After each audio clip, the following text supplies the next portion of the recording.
Yo soy psicóloga y psicoanalista, soy psicóloga por la Universidad Complutense de Madrid y en la especialidad de Psicología Social.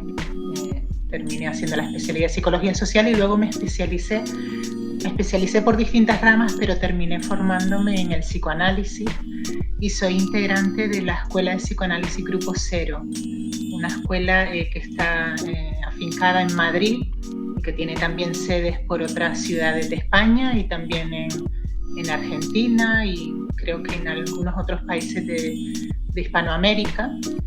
Y bueno, pues desde hace más de 20 años trabajo por un lado en la consulta como psicóloga psicoanalista y luego también he desarrollado diferentes trabajos dentro más del ámbito social, en ONGs, en instituciones públicas, en tema de justicia juvenil, adolescencia conflictiva, adopción, mujer, el campo de la mujer, la violencia de género. Siempre he ido compaginando consulta con distintos trabajos, más en el medio social. Me hubiera gustado que me hubieran dicho que era una carrera con futuro. Cuando yo empecé a estudiar la carrera en el año 89, 1989, pues no era una carrera con tanto futuro como el que tiene hoy en día, ¿no? Entonces quizás me hubiera gustado escuchar eso, ¿no? Porque quizás escuché más lo contrario, pero yo me mantuve en el deseo y seguí pensando que quería estudiar esta carrera, ¿no?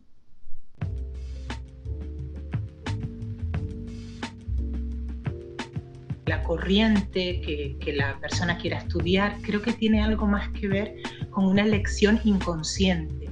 Lo veo ahora desde el futuro, ¿no? Mientras estaba haciendo ese camino no lo veía. Fui tomando determinadas decisiones que me fueron llevando a esta escuela en concreto de psicoanálisis Grupo Cero y que me fueron llevando al psicoanálisis. Entonces yo creo que es más una elección inconsciente de cada alumno de psicología que va a elegir. Es curioso porque ya primero eliges esa carrera, no otra. Luego vas eligiendo asignaturas. Son elecciones inconscientes, aunque pensemos, aunque racionalicemos desde la conciencia, pero son elecciones inconscientes. Entonces, dejarse llevar sería el consejo.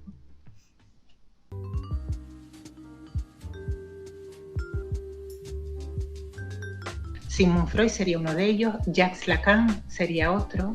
También en la Escuela de Psicoanálisis Grupo Cero leemos la obra de Jacques Lacan, que permanentemente Lacan nos lleva a la obra de Freud, con lo cual es sumar. Y luego, sin duda, mi maestro actual es el doctor psicoanalista Miguel Óscar Menaza, que es el director de la Escuela de Psicoanálisis Grupo Cero y que ha aportado todo un conocimiento mayor, además de las lecturas y de su escritura sobre Freud y Lacan, con la introducción de la poesía dentro del campo psicoanalítico.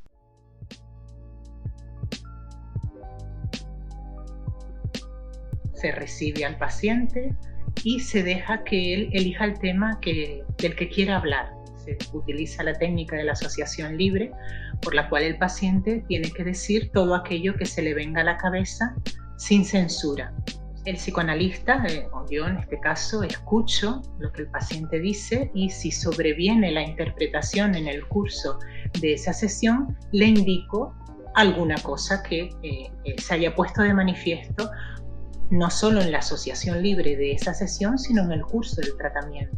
El paciente puede, a raíz de la interpretación, seguir asociando libremente o a veces pues entra a hablar o a discutir sobre la propia interpretación y sigue el curso de la sesión hasta que, pasado un tiempo determinado, establecido de antemano, se finaliza la sesión y continuamos la próxima, ¿no?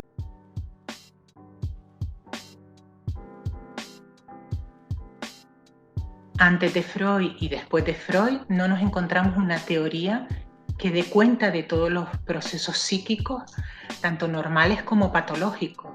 El punto más fuerte sería haber dado cuenta o haber llegado a construir una teoría acerca del sueño como fenómeno onírico. Hasta la aparición de Freud, lo que había en la literatura era mucha literatura a nivel filosófico, literaria, sobre el fenómeno onírico, pero poco científico.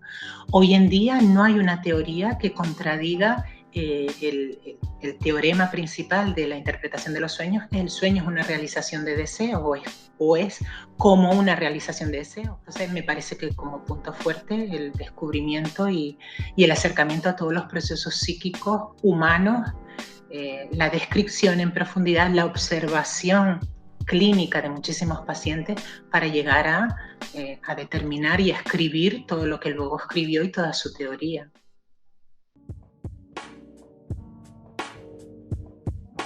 Es verdad que la ciencia psicoanalítica, ya nos lo dijo Freud, genera muchas resistencias sobre lo que escribió Freud y desarrolló en profundidad, ¿no? Sobre la sexualidad infantil, son aspectos que están muy reprimidos en cada uno de nosotros, ¿no? Ya no solo a nivel científico, sino a cada uno de nosotros acercarnos a la obra de Freud también provoca resistencias en nosotros. Por eso es interesante estudiar psicoanálisis en una escuela, porque si yo me acerco a un texto de Freud, yo a nivel individual, sin haber estudiado, sin pertenecer a una escuela, es probable que en esa lectura, ante cualquier cosa que ya no integre bien, son muchas porque dice grandes verdades del humano y el humano, el aparato psíquico, precisamente está preparado para no saber nada de lo que le ocurre.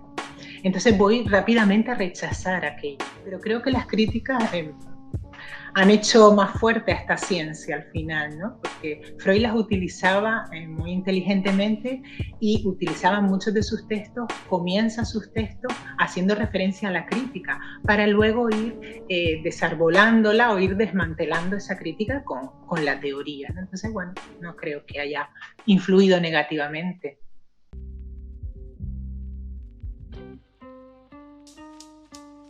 Hay personas que prefieren, ¿no? Que en su carrera como psicólogo prefieren tomar elementos de distintas escuelas y me parece muy bien, ¿no?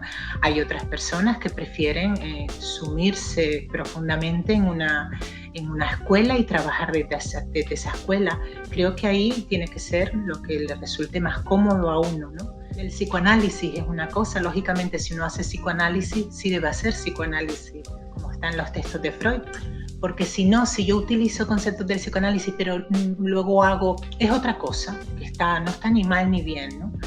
Lógicamente para ser psicoanalista sí hay que cumplir una serie de criterios, ¿no?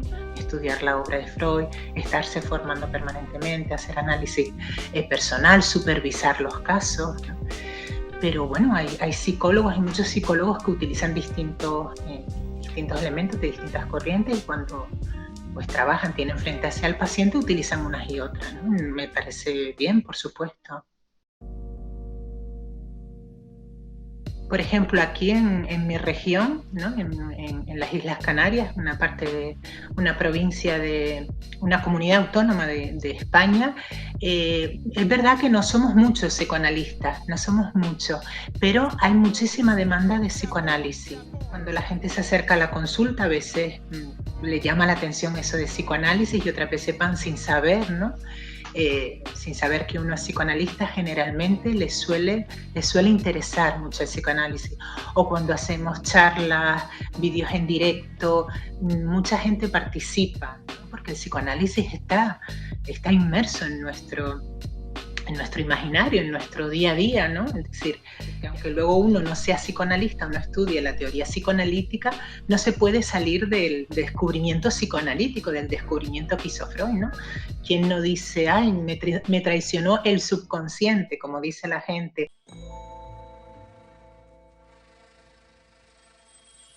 El psicoanálisis permite al paciente que sea el que elige el tema por el que quiere empezar la sesión. También dejo que sea el paciente el que elija tumbarse o no en el diván. Hay pacientes que desde el principio del tratamiento se tumban en el diván y hay otros pacientes que en el curso del tratamiento, en un momento determinado, se tumban en el diván, ¿no? Entonces, por lo menos yo no lo tengo como un requisito, ¿no? Indicarle que se tumbe en el diván desde el primer momento. sino lo dejo al proceso de la psicoterapia y a su decisión. La posibilidad que nos da, por ejemplo, Internet, la vía tecnológica, de hacer tratamientos psicoanalíticos vía online o vía telefónica, pues nos permite también muchas veces, pues eso, estar frente al paciente a través de una pantalla o incluso el paciente tumbado y haciendo como si estuviéramos en una consulta, ¿no? Es un gran avance también, ¿no? Poder atender a personas, pues como ahora, ¿no? Como esta reunión que estamos teniendo, que están al otro lado del mundo, ¿no?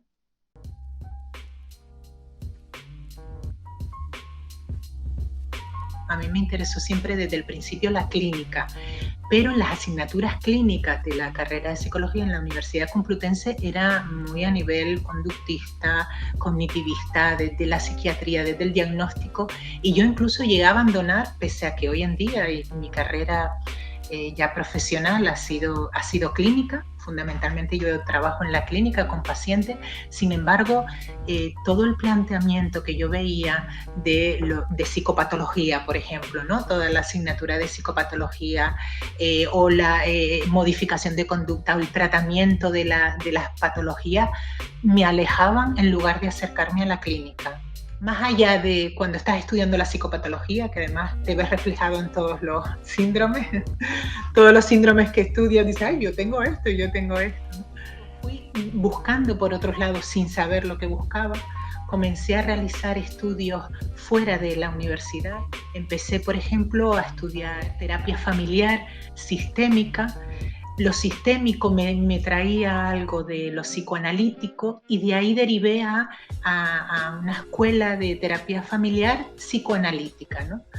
Luego, por otro lado, también empecé a estudiar todo lo que era el desarrollo comunitario, la intervención comunitaria. Y también ahí, sin darme cuenta, me vi que una escuela que hacía desarrollo comunitario tenía la corriente psicoanalítica estaba debajo, ¿no? Entonces ahí fue donde me empecé a acercar al psicoanálisis, empecé a acercarme a los textos de Freud. Y ya luego, cuando terminé la carrera, pues a raíz ya de un proceso personal, de una búsqueda de una terapia personal que necesité en un momento dado de mi vida, di con un psicoanalista precisamente de la Escuela de Psicoanálisis Grupo Cero, que me hizo ya, lógicamente como psicóloga, pues ya a partir de ahí ya interesarme por el psicoanálisis y incorporarme a esta escuela en la que llevo más de 20 años.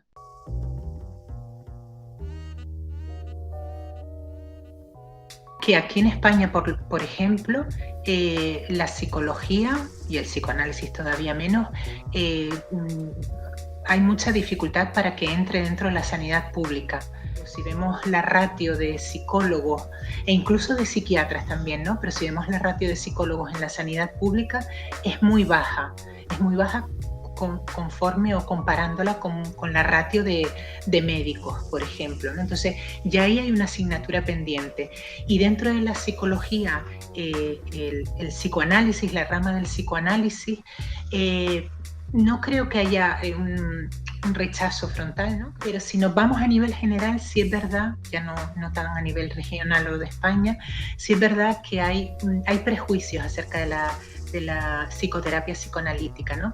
Como que es muy larga en el tiempo, como que es muy costosa para el sujeto, y realmente son prejuicios, porque el psicoanálisis, la psicoterapia psicoanalítica, los efectos muchas veces se ven muy rápidamente, y a veces incluso la persona, es verdad que un psicoanálisis personal sí es largo en el tiempo, ¿no? Si uno desea psicoanalizarse, sí, porque va a psicoanalizar todos los procesos inconscientes y los procesos psíquicos, pero como terapéutico, como psicoterapéutico, el psicoanálisis, los efectos pueden verse muy rápidamente, incluso comparándolo con otras corrientes psicológicas, con lo cual yo creo que es una cuestión de prejuicio, no una cuestión real, ¿no?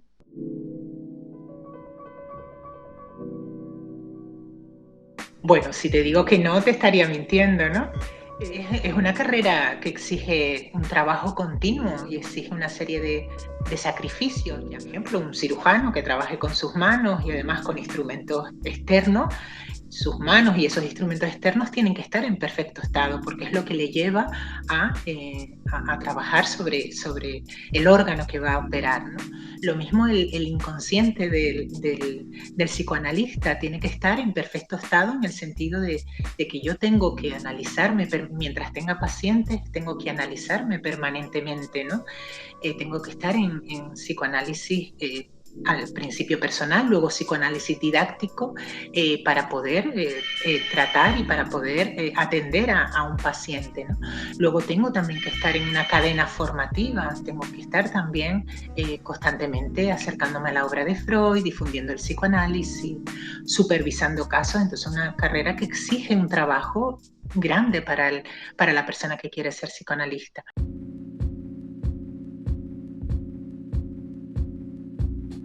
La base de la obra de Freud fundamentalmente sería primero, la conciencia no es el centro de la actividad psíquica del sujeto, es el inconsciente. El inconsciente sobredetermina nuestra vida, nuestras decisiones. Luego también, por ejemplo, el deseo inconsciente, ¿no? Una diferencia entre, esto es muy importante en la obra de Freud y en el psicoanálisis, ¿no? La realidad psíquica y la realidad material. Lo que interesa al psicoanalista es la realidad psíquica. Al psicoanalista no le interesa lo que al paciente le ocurrió en la realidad material, ¿no? El psicoanalista, que ahí hay una diferencia, por ejemplo, con respecto al psicólogo, ¿no? El psicoanalista no le interesa si eso que cuenta el paciente ocurrió o no ocurrió en la realidad. Lo que le interesa es lo que el paciente cuenta de eso que le ocurrió, ¿no? A eso lo llamamos realidad psíquica, ¿no? Al psicoanalista no le interesa el sueño soñado, le interesa lo que el paciente cuenta del sueño que soñó, ¿no? Porque es ahí en la asociación libre donde él nos va a dar la materia prima sobre la que trabaja el psicoanalista. Freud nos aportó un concepto de la sexualidad amplio, mucho más que la genitalidad, ¿no? Freud vino a hablar de una sexualidad que empieza desde el momento en que nace y termina en el momento en que muere. Vino a romper con una teoría que pensaba que el desarrollo de la sexualidad empezaba en el florecer, en la pubertad, en el florecimiento del adolescente cuando se desarrollaba su cuerpo a nivel de la reproducción. Freud nos amplía el concepto de la sexualidad desde el nacimiento hasta que morimos, ¿no? Y no solo amplía el desarrollo, sino que también dice que la saca de la genitalidad. La sexualidad es mucho más que la genitalidad. Entonces, con su concepto fundamental para acercarnos a la teoría psicoanalítica, como es la libido o la energía psíquica, que es una energía sexual, pero energía sexual en su amplio concepto, no energía genital, ¿no? Es la energía, la libido es la energía psíquica con la que hacemos todo, ¿no? Yo ahora estoy manteniendo esta conversación con ustedes y estoy poniendo mi energía psíquica. Cualquier cosa que yo haga en mi vida, ¿no? La realidad es muy extensa.